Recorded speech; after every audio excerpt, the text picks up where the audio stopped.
सातवीं वाणी जो प्रभु ने सलीब से कहा, हे पिता, मैं अपनी आत्मा तेरे हाथ में सौंपता हूं।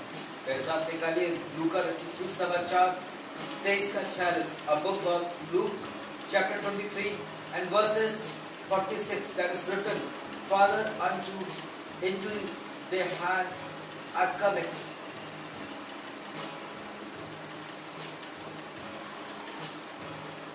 प्रभु यीशु मसीह ने जो प्रोमिसेस जो कमिटमेंट स्वर्ग में किए गए थे वो उन्होंने पूरा किया।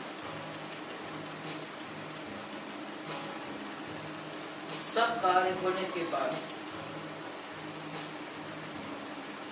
यीशु ने कहा सलीब से, पिता, मैं अपनी आत्मा तेरे हाथ में सौंपता हूं। सारा काम फिनिश करने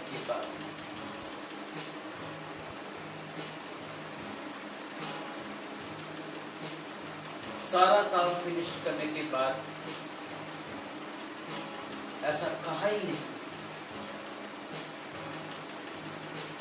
उसकी आत्मा लेने के लिए परमेश्वर एक कबूतर की नाई आया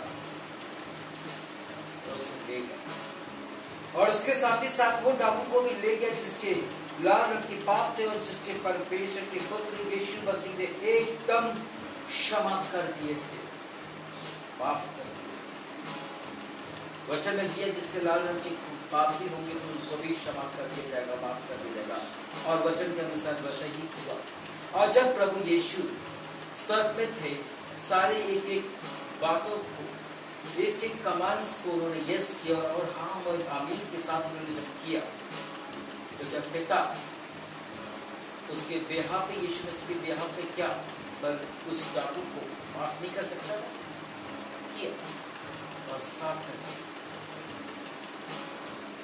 मसीह। मेरे भाई मेरे बहनों, किसी समय पर फ्रीडम फाइटर्स ने एक ने कहा, तुम मुझे अपना खून दो, मैं तुमको आजादी दूंगा। यहाँ पर परमेश्वर ने हमको अपना खून देकर आजादी दे दिया, अपना खून देकर हमको आजादी दे दिया।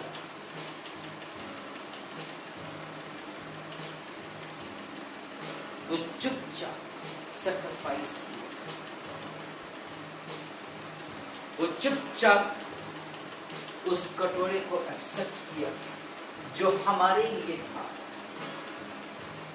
कितनी खुशी की बात है, इतना आज्ञाकारी पुत्र, इतना अच्छा पुत्र जिसके पिता ने उसकी आत्मा लेने की आया। कितना अच्छा लगता है जब एग्जाम्स होते हैं और हमारे माता पिता हमको छोड़ने और लेने के लिए एग्जाम स्कूल में, कॉलेज में आते हैं या कहीं कॉम्पिटिशन्स में, कितना अच्छा लगता है। सोचो जरा, उस समय परमेश्वर की आत्मा कबूतर की नाई जब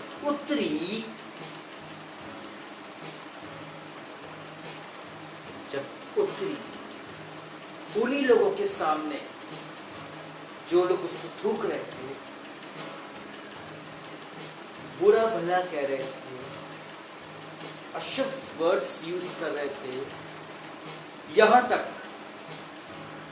बाले मारे, काटू का तास, और यहां तक जब वो प्यासा था उस सिर का जब पिला रहे थे, उन्हीं के सामने परमेश्वर की जैसी पर यीशु मसीह ने कहा, मैं अपनी आत्मा तुझको हाथों में तेरे हाथ में सौंपता हूं, और एट द मोमेंट हाँ और आमीन के साथ वो कबूतर की नाई आया और ले गया, और जब आया और ले गया तो दुनिया देखती नहीं, और जैसे वो जा रहा था इस विश्व में अंधेरा छा गया और उस मंदिर का पर्दा दो भाग हो गया।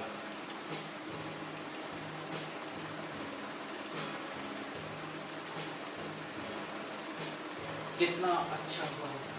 कई लोगों ने पश्चाताप किया होगा, विलाप किया होगा कि काश उस समय हम प्रभु के दुख में, जब उस पाम संडे की खुशी में शरीक हुए थे, तो इस वक्त हम दुख में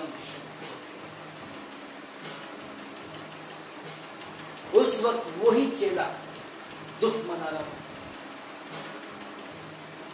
नजरें मिला के नहीं खड़ा था, जिसके कारण और जिसके द्वारा ये सब प्रोसेस होना ही था जो दिया हो गया था। वो भी गिल्ट फील कर रहा होगा कहीं न कहीं भीड़ है, यीशु मसीह साथ क्या क्या हो रहा है। उन दिनों क्रूस की सजा दी जाए, हाथ को बांधी कीले लगा करके ठोक करके क्या क्या नहीं, सब काम करने के बाद सारी वारियां अपनी पूरी जिम्मेदारी करने के बाद उसने अपने पिता को कहा कि मैं अपनी आत्मा तेरे हाथ में सौंपता हूँ। जब उसके साथ इतना दुख मुसीबत हो रहा था तब प्रभु ने कहा, प्रभु इन्हें क्षमा कर, ये नहीं जानते कि ये क्या कर रहे हैं। दूसरी बार मैं कहता है, मैं तुझसे सच सच कहता हूँ कि तू आज मेरे से स्वर्ग में होगा। और लाल रंग के पाप किसके होते हैं? डाकुओं के, जो मणिपुर में जो लोगों ने इतना गलत किया, लोगों को काटा, मसीह को काटा पीटा, बलात्कार किया, क्या नहीं किया, लाल रंग के पाप उनके भी क्षमा हो जाएंगे और उसके हो गए। और वो भी डाकू देखता रह गया, यीशु की आत्मा के साथ साथ उसकी भी आत्मा जा रही है स्वर्ग में। उसने भी विलाप किया होगा, उसने भी सोचा होगा कि मैंने काश अपने मुंह को रोक दिया होता और लालच में आके खुद ना बचा, मेरे को भी बचा, खुद भी बचा, मेरे को भी बचा। ये खुद गर्जी वाली बातें हो रही थी जो उसको बात की समझ में आई। देन उसने एक और रिस्पॉन्सिबिलिटी को पूरा किया, क्योंकि वो तो दुनिया से जा ही रहा था। उसको चेला कहा, देख ये हे नारी कह के संबोधित किया, ये तेरा पुत्र। बहुत तकलीफ हुई प्रभु को, कीड़ों के हंटर खाने के बाद, बहुत दुख सहने के बाद, इतना भारी क्रूस उठाने के बाद इतना दुख हुआ। तब उसने किरबला के कहा, प्रभु तूने मुझे क्यों छोड़ दिया? प्यासा हूँ, पानी मांगा, हालांकि किसी से पानी मांगते हमें मिल जाता है, लेकिन उसको समझ नहीं पूरा हुआ सारा काम, यानी कि प्रभु का कह दिया उसने कि पूरा हुआ। इंफॉर्मेशन उसने दे दिया अपने पिता को, पूरा हुआ। और लास्ट पे कहा कि मैं अपनी आत्मा तेरे हाथों में सौंपता हूँ।